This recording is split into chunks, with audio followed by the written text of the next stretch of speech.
자, 지금까지의 내용 정리해 볼까요? 권씨가 강도가 되어서 나의 집에 침입했습니다. 자, 나는 그러한 권씨를 끝까지 강도로 대우합니다. 처음부터 알았어요. 나는 강도가 권씨임을 알았지만 끝까지 강도로 대우합니다. 이유는 뭐 때문에? 권씨에 대한 배려 때문에. 그런데 결과적으로는 권씨는 자존심에 심한 상처를 입게 됩니다. 그래서 돌아가지 않죠. 권씨가 행방불명됩니다. 즉 나의 좋은 의도는 권씨의 자존심을 자극하는 어설픈 배려였고요. 그리고 권씨가 행방불명된 사실을 알고 나서 뒤늦게 깨닫죠.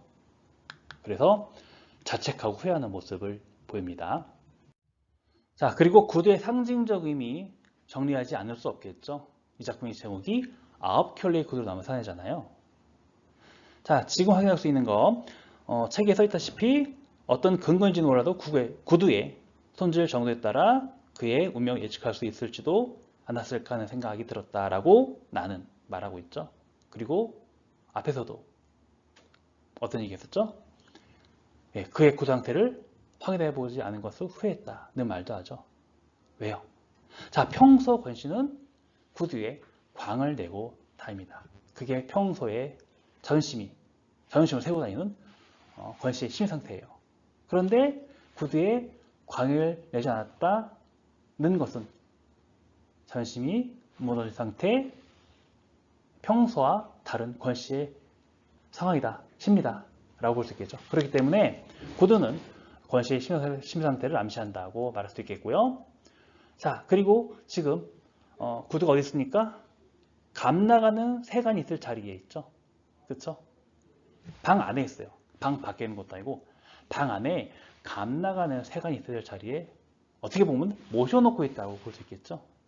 그리고 이렇게 가난한 상황 속에서도 구두는 버리지 않고 있어요. 그만큼 권씨가 소중하게 생각하는 거라고 볼 수 있겠죠. 자, 그리고 하나 뭐죠? 자존심, 권씨의 자존심. 어떤 자존심? 지식인으로서 남은 마지막 자존심. 무슨 말이냐? 자, 지금 권씨는 가난하게 도시 빈민으로 살고 있습니다. 이렇게 살고 있는 전과자가 돼서 제대로 된 직장도 얻지 못하고 살고 있는데 이렇게 살고 있는 절망적으로 살고 있는 권씨가 자신의 삶을 견딜 수 있었던 건 뭐 때문이었을까요? 나 대학 나온 사람이요.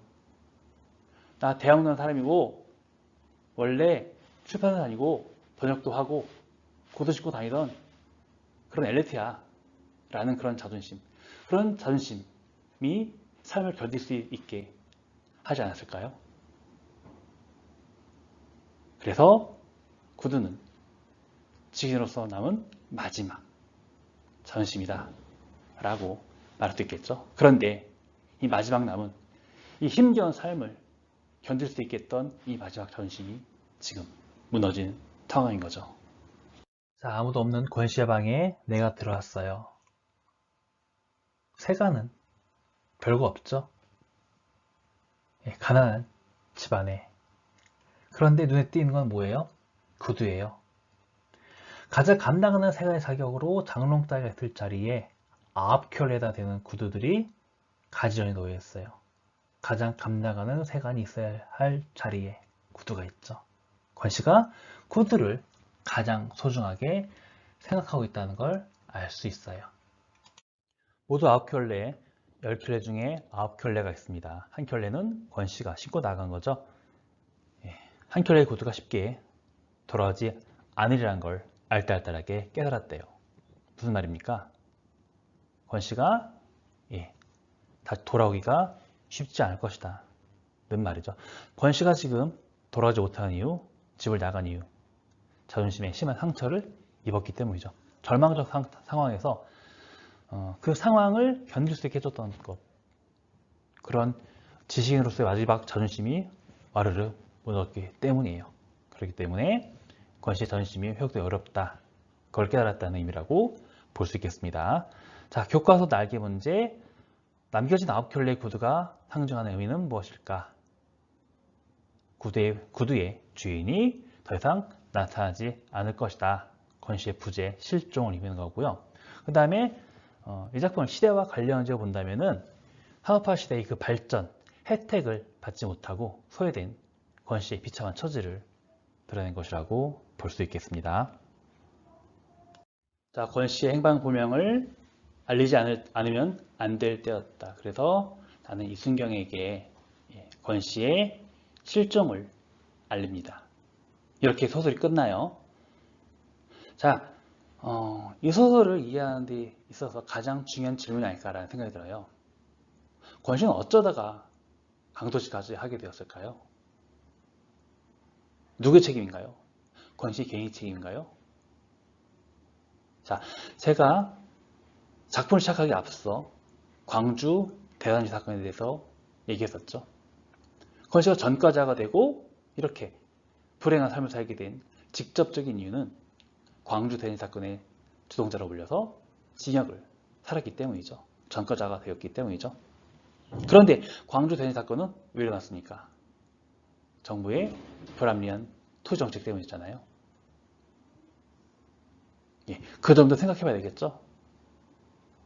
그래서 권 씨의 몰락이 과연 개인의 문제인지 사회 문제인지 아니면 둘 다의 문제인지 라는 걸 생각해 보는 거, 이 작품을 이해하는데 가장 중요한 질문이 아닌가 라는 생각이 듭니다.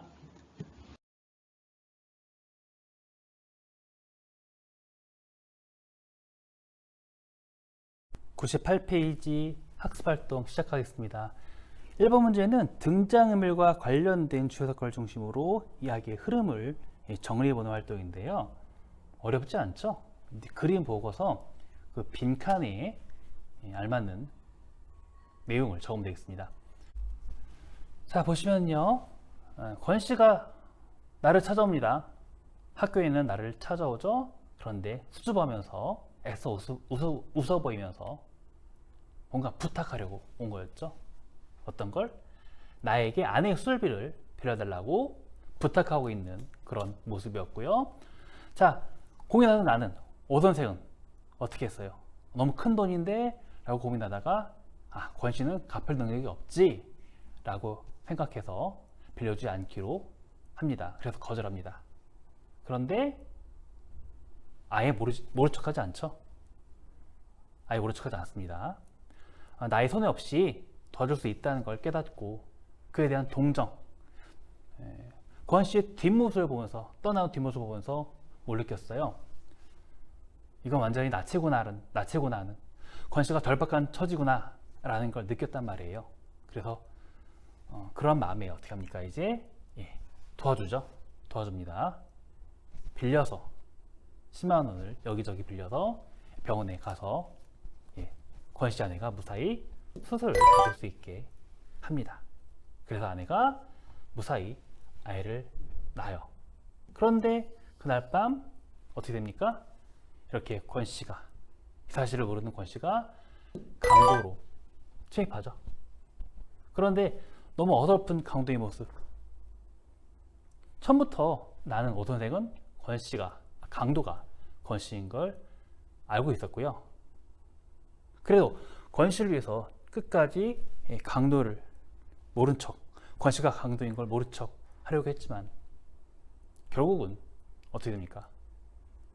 권 씨가 강도인 게 들통나죠. 부지하게 그냥 문간방으로, 자신이 강도라는 사실을 까먹고 문간방으로 가잖아요. 자, 강도는요 어때요? 나의 어설픈 배려 때문에 내가 끝까지 권 씨를 강도로 대우하고 대목은 저쪽입니다 라고 알려줬는데, 난 좋은 의도를 한 거였는데 결과적으로는 권 씨의 자존심에 큰 상처를 준 거죠. 그래서 권 씨가 9개월의 구두만 남긴 채 행방불명이 되었다, 이렇게 정리할 수 있겠죠.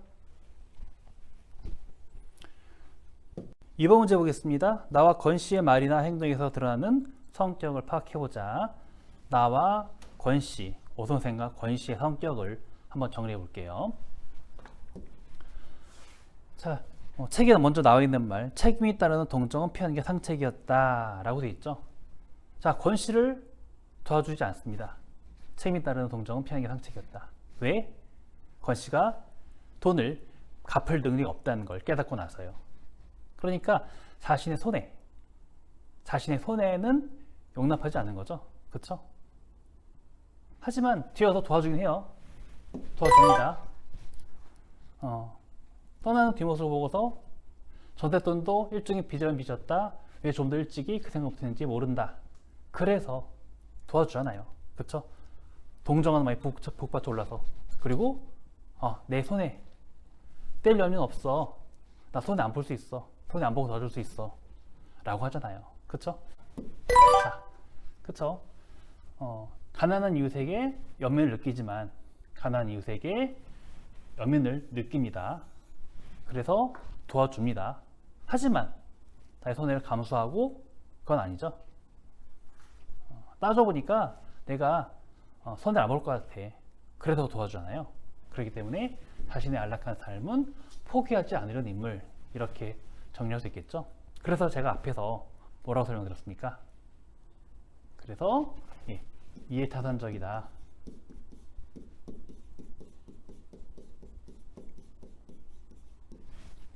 그리고 개인주의적이다. 그리고 어떻다? 한마디로 어떻다? 자신의 안락한 삶은 포기하지 않으려는 인물, 자신의 이익에 따라 판단한다. 소시민, 그런 모습, 소시민적인 모습을 보인다 라고 말씀드렸죠. 기억나시죠? 자, 그리고 권씨 정리합니다. 자, 권씨는요, 오 선생 이래봬도 나 대학 나온 사람이요 라고 이렇게 못나 보여도 나 대학 나온 사람이요 라는 말을 합니다. 권씨한테 나에게 돈을 빌려왔다가 거절당했을 때도, 그리고 내가 권씨가 강도인께 들통났을 때도 권씨는 이 말을 해요. 그쵸? 그리고 또 하나, 권씨는 항상 무엇을? 구두를, 궁색한 살림살이 속에서도 구두만큼은 소중히 여기며 깨끗하게 닦아놓습니다. 먼지가 풀풀이는 길을 걸어왔을 때에도 어떻게 해요? 바지 뒤쪽으로 구두를 닦아서 광을 내잖아요. 그쵸? 구두를 소중히 생각하고 있고 항상 구두에 광을 내려고 해요. 자, 어떤 성격입니까?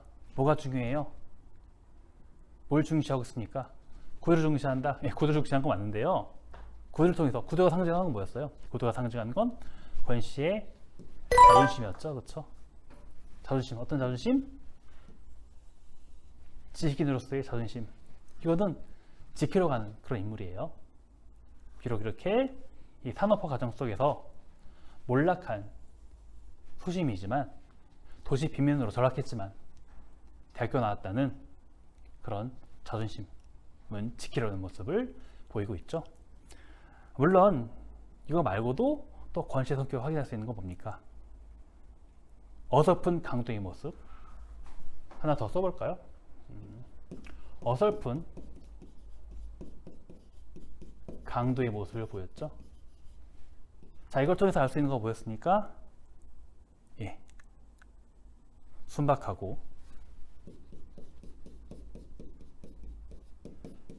소심한 착한 그런 성격인 거 알 수 있었죠? 기억나시죠? 99페이지 1번 문제, 이 소설에 반영된 서사 갈래의 구성 요소를 분석한 후에 이 소설의 주제를 파악해보자 라고 되어 있죠. 구성 요소별로 이 소설을 분석해보는 거예요. 그리고 그걸 통해서 종합적으로 주제를 파악해보는 활동입니다. 자, 첫 번째 질문 뭐였습니까? 이 소설의 시간적, 공간적 배경은 어떠한가? 시간적 배경은 언제요? 도시화와 산업화가 진행되고 있는 언제? 1970년대. 도시화와 산업화가 진행되고 있는 1970년대고요. 그리고 어디였죠? 예, 개발이 진행 중인 그런 도시 주택가를 공간적 배경으로 하고 있어요. 자, 두 번째 질문입니다. 이 소설의 등장인물이 처한 상황은 어떠한가? 자, 누구? 주인공 권씨의 상황을 정리해봐야 되겠죠? 그쵸? 주인공을 정리해야 되겠죠? 그래야지 소설의 내용, 주제를 접근하는데 쉽겠죠? 다 알고 있습니다. 한 번 더 정리하는 거예요. 그쵸? 자, 권씨는 어떤 상황? 지금 가난하게 살고 있는 상황이에요. 그리고 시위에 가담했습니다. 어떤 시위? 광주 배현실 사건에서 시위를 주도한 혐의로 전과자가 됐죠.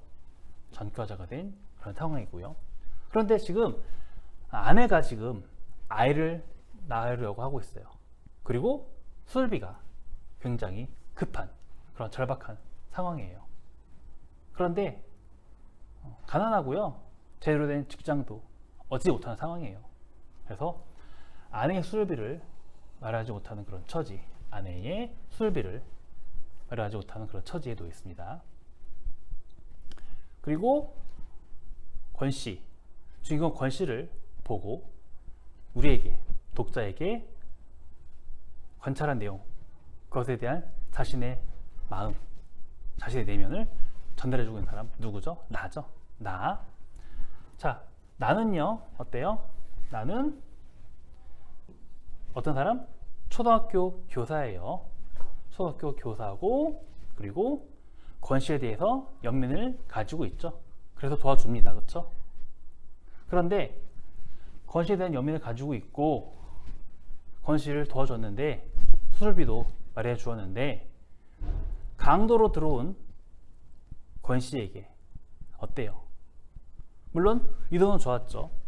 권씨가 평소와 똑같이 일어나서 그 다음날 똑같이 일어나서 아내와 아이를 만나기를 바라는 마음으로 끝까지 권씨를 강도로 대는데 결과적으로는 어설픈 배려였어요. 그래서 권씨의 자존심에 상처를 입히게 되죠. 그래서 뭐라 그래요? 결과적으로 내 방법이 절절했다 고 자책하잖아요. 세 번째 질문입니다. 등장인물 사이에 일어난 중심 사건은 무엇인가? 중심 사건 뭐죠? 크게 두 장면이죠. 우리가 그거에서 본 거. 권씨가 나에게 수술비를 빌리러 왔고요. 그렇죠? 그리고 또 하나 어떤 장면입니까? 권씨가 나의 집에 복면 강도로 침입했으나 정체가 들통나고 마는 거. 크게 이 두 가지 장면을 우리가 봤죠. 그리고 네 번째 질문. 이 소설의 구성 단계 중 결말부분에서 드러난 특징은 무엇인가? 결말부분에서 드러난 특징은 뭡니까? 권씨가 어떻게 돼요? 사라지죠. 권씨가 사라집니다. 9켤레 구두만 남기고. 정체가 들통난 권씨는요, 자존심에 상처를 입고 9켤레 구두만 남긴 채 집을 나가버려요. 이건 뭘 뜻합니까? 권씨의 행방불명, 권씨의 자존심이 회복되기 쉽지 않다. 회복될 수 없음을 암시하는 결말. 가난한 상황 속에서도 전과자가 돼서 가난하게 절망적으로 살아가고 있는 이 상황 속에서도 권씨가 견디면서 할 수 있었던 건 지식인으로서의 자존심, 이 마지막 남은 자존심, 이거 하나로 살고 있었는데 그 자존심이 무너진 거죠. 앞켤레 구로 나온 구두든 그의 자존심이, 권씨 자존심이 쉽게 회복될 수 없음을 암시하는 결말이라고 볼 수 있겠습니다. 자, 여기서 이 작품의 결말의 특징을 알 수 있겠죠? 뭘까요? 자, 권 씨는 어떻게 됐을까요? 권 씨의 행방과 관련된 이야기가 안 나옵니다. 완결짓지 않고 끝나죠. 그래서 독자의 궁금증을 유발합니다. 독자의 궁금증을 유발하게 되고요. 그렇죠? 그래서 독자에게 여운을 줍니다.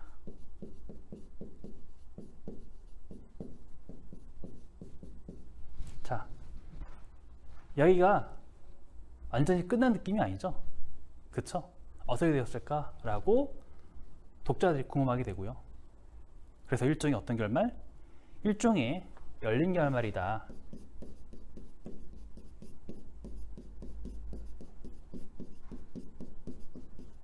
이라고 우리 정리할 수 있겠죠? 일종의 열린 결말이다 라고 이렇게 이야기할 수 있겠습니다.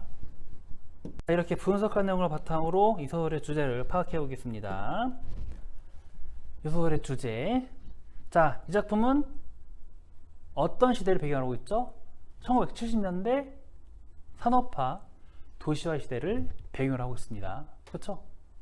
그리고 그 과정에서 모든 사람이 윤택한 삶을 살게 된 게 아니죠. 이렇게 권씨처럼 소외된 사람도 있다는 거 보여주고 있는 거죠. 도시와 산업화 과정에서 소외된 그런 소시민의 힘겨운 삶을 보여주고 있죠. 소외된 소시민의 힘겨운 삶. 물론 지금은 권씨는 몰락한 소시민이라고 해야지 맞는 말이겠죠. 도시 빈민으로 살고 있죠. 자, 그런데 권씨가 이렇게 힘겨운 삶을 살게 된 건 뭐예요? 가난한 도시 빈민, 거기에다가 이렇게 강도직까지 하게 된 이유는 뭐 때문이에요? 산업화 도시화의 그런 명목, 그런 발전의 목표에 희생된 거라고 볼 수 있겠죠? 왜요? 광주 대전시 사건, 불합리한 토지 정책에 항의하다가 전과자가 된 거잖아요. 그렇죠? 그렇게 국가 발전이라는 화려한 그런 겉모습, 그리고 그 뒤에 숨겨진 소외된 권씨의 힘겨운 삶, 권씨에게 가해진 폭력, 이런 것들도 우리 같이 생각해 봐야 되겠습니다. 자, 100페이지 보세요. 이번 문제에 이 소설에서 나타나는 갈등의 원인과 양상을 파악하자라고 그랬어요. 제가 서사문학 맨 처음에 들어올 때 개념학서에서 말씀드렸죠. 소설의 내용 어떻게 파악한다? 인물 중심, 갈등 중심으로 파악한다.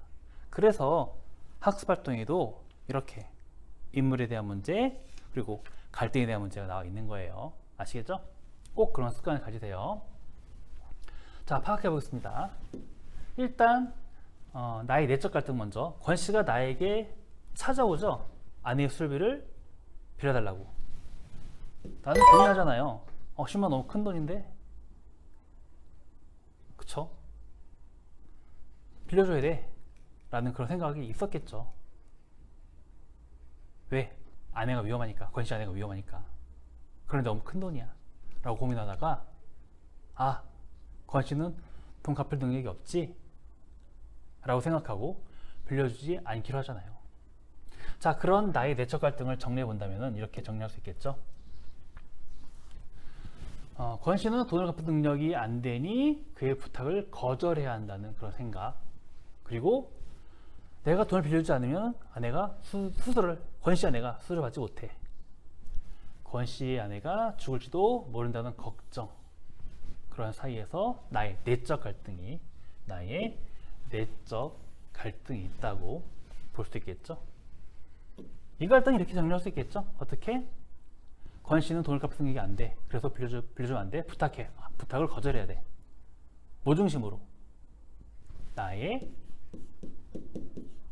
이익에 따른 판단. 나의 안락한 삶은 포기할 수 없어 라는 그런 생각과 권씨한테 도와줘야 되는데 위세에 대한 연민, 동정, 이 사이의 갈등이라고 정리할 수 있겠죠. 자, 그리고 누구하고 누구?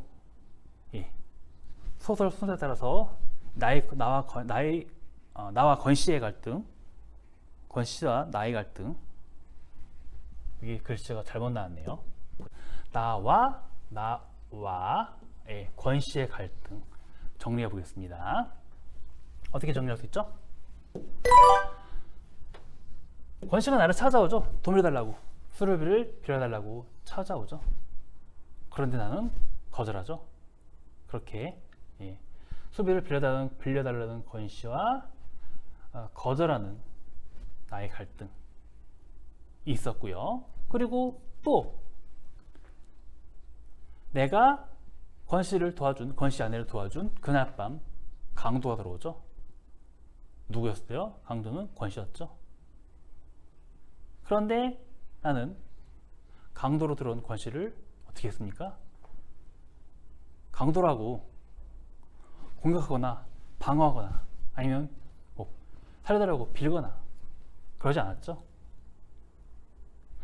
처음부터 강도가 권씨인 걸 알았고요. 그래서 편하게 돌아가게 하려는 그런 마음으로 배려합니다. 권씨임을 알았음에도 끝까지 모른 척 하려고 했죠. 권씨의 정체가 들통나지 않게 하려고 노력했어요. 그렇게 그를 배려했어요. 그런데 나의 말과 행동 대부분 조적입니다. 이런 말과 행동은 어때요? 권씨의 자존심에 상처를 입히죠. 그렇죠? 강도로 찾아온 권씨하고 그리고 그를 배려하고자 한 나의 갈등, 이렇게 두 개의 갈등 장면을 우리가 확인할 수 있었습니다. 자, 그리고 우리가 읽은 부분에서는 직접적으로 나오지 않지만 권씨와 의사의 갈등을 우리가 정리해 볼 수 있겠죠. 의사는 수술비를 가져와야만 수술을 해준다고 했을 거예요. 했죠, 그렇죠? 그랬어요. 수술비를 가져와야만 수술할 수 있다. 권씨 아내의 생명이 위험한 걸 알고 있지만, 그리고 수술비를 구하지 못하는 권씨, 이 두 사람의 갈등이 있다고 할 수 있겠죠. 의사는 뭐라 그래요? 권씨, 아버지 질 하는 것도 여럿입니다. 권씨의 무능력을 비난하잖아요. 아내의 생명 위험한 거 누구보다도 잘 알고 있으면서. 자, 의사가 어떤 사람인 거 여기서 한 번 더 정리해 볼까요? 의사는 어떤 사람? 사람의 생명보다 돈이 우선인 사람. 그렇기 때문에 어떻게 말할 수 있겠죠? 그런 물질 만능주의적 그런 세태를 상징하는 인물이다, 드러내는 인물이다 라고 말할 수 있겠죠. 그리고 어떤 사람? 사람의 생명을 돈보다 하찮게 여긴다, 그런 비인간적인, 비정한 그런 인물이라고 우리가 정리할 수 있겠습니다. 3번 문제 보겠습니다. 다음은 연작소설집 아웃큘리의 구두로나무 산에 실린 직선과 곡선의 일부이다. 본문과 다음 소설의 시점을 비교한 후 서술자가 작품에 미친 영향을 말해보자 라고 되어 있네요. 연작소설집? 아웃큘리의 구두로나무 산해가 연작소설집의 제목이기도 하군요. 제목이기도 해요. 그쵸? 아웃큘리의 구두로나무 산해라는 그런 연작소설집의 아웃큘리의 구두로나무 산해를 우리가 지금 감상한 거죠. 그리고 그 바로 뒤에 직선과 곡선이라는 작품이 실려 있어요. 그런데 이어져요. 이 두 작품이 이어져요. 우리가 앞에서 아웃큘리의 구두로나무 산해가 일종의 열린 결말이다 라고 그랬는데, 선생님 그거 연작 소설이니까 뒷이야기가 있으니까 열린 결말 아니잖아요 라고 생각하지 마시고요. 왜냐면은 연작소설 각각 다른 이야기이기도 해요. 이어지기도 하지만 각각 다른 이야기도 하니까 열린 결말이다라고 말할 수 있는 거예요. 아시겠죠? 다시 문제로 돌아옵니다. 자, 본문과 비교한 다음에 서술자가 작품에 미치는 영향을 말해보자 라고 하는데요. 시점을 비교하는 거예요. 시점. 뭘 비교하는 거? 서술의 시점을 비교하는 거예요. 한번 비교해 볼까요? 오 선생 말로는 훗날이를 생각하여 강도를 끝까지 대우해서 본인의 작정으로 취한 부득이한 조치였다고 그러지만 내 눈에 비친 그의 거동은 강도범이 다름 아닌 자기네 문과막 사임을 일찌감치 간파하고 사를 여지없이 조롱하고 경멸하고 두 가총을 간 분명했던 것이다. 여기서 알 수 있겠네요. 여기 누구 내면이에요? 내가 다른 사람이에요. 그쵸? 무슨 말이냐? 아홉 켤레의 구로나무상에 우리가 읽었던 감상했던 아홉 켤레의 구로나무상의 나는 오 선생이에요. 그런데 직선과 곡선의 일부 여기에 나온 나는 누굽니까? 권씨죠. 그쵸? 자, 거기는 권씨의 내면이 잘 드러나고요. 그리고 권씨의 자존심이 여지없이 무너진 이유 알 수 있겠죠? 여기 써 있잖아요. 권씨에 대한 배려, 권씨에 대한 오 선생의 배려는 뭐였어요? 권씨에게 어떻게 다가왔다? 내 눈에 비친 그의 거동은 강도음이 다름 아닌 자기네 문간방 사내임을 일찌감치 간파하고 사를 여지없이 돌아가고 경멸하는 투가. 어설픈 배려예요. 어설픈 배려. 그랬기 때문에 어때요? 이렇게 사람을 여지없이 조롱하고 경멸하는 그런 것으로 권씨에게 다가오는 거죠. 그래서 권씨의 자존심이 여지없이 무너진 거 아닙니까? 뭐라 그래요? 나는 도무지 더 살고 싶은 기분이 아니었다. 마지막 남은 지식인으로서 남은 그 마지막 자존심마저 무너진 거예요. 여기 써있잖아요. 30대 중반의 나이까지 나를 굳게 지탱해주던 긍지의 기둥. 지식인이다. 대학까지 나온 지식인이다. 라는 그런 긍지의 기둥이 허물어져 내리는 찰나였다. 어떤 어려움이 있어도 잃지 않고 살아온 자존심. 이 자존심 하나로 버텨왔었던 건데 자존심이 여지없이 무너진 거죠. 자, 이렇게 본다면은 시점이 달라졌습니다. 어떻게? 둘 다 1인칭인 거 마찬가지예요. 1인칭인 거 마찬가지죠. 그런데 아홉 켤레의 구로나무상에는 1인칭 관찰자. 여기는 누구? 1인칭 주인공 시점이라고 할 수 있겠죠? 그렇죠? 나지만 둘 다 서술자가 나이지만 나가 칭하는, 나가 가리키는 인물은 다른 거 알 수 있죠? 그렇죠? 이렇게 서술의 시점이 달라졌습니다. 그래서 우리는 몰랐던 거 알 수 있죠? 권씨의 내면을 잘 몰랐잖아요. 추측만 했었잖아요. 그런데 지금 주인공 권씨의 내면을 정확하게 파악할 수 있겠죠? 권씨의 내면이 이렇게 잘 드러나니까. 정리해볼까요? 자, 교과서 본문은요, 오선생, 나예요. 나가 오선생입니다. 여기서는 1인칭 서술자로 등장해가지고 관찰의 입장에서 이야기를 전달했어요. 즉 1인칭 관찰자 시점이었어요. 그래서 권씨의 심리와 주인공인 권씨의 심리와 태도가 구체적으로 전달되지 않았어요. 그런데 우리가 지금 읽은 직선과 곡선에서는요, 주인공인 권씨의 목소리가 직접 등장하죠. 주인공인 권씨가 1인칭 서술자로 등장해요. 그래서 권씨의 그런 심리와 태도가 독자에게 구체적으로 전달되고 있다. 즉 주인공의 내면이 잘 전달되고 있다. 이렇게 정리할 수 있겠습니다. 여기까지 100페이지까지 할게요.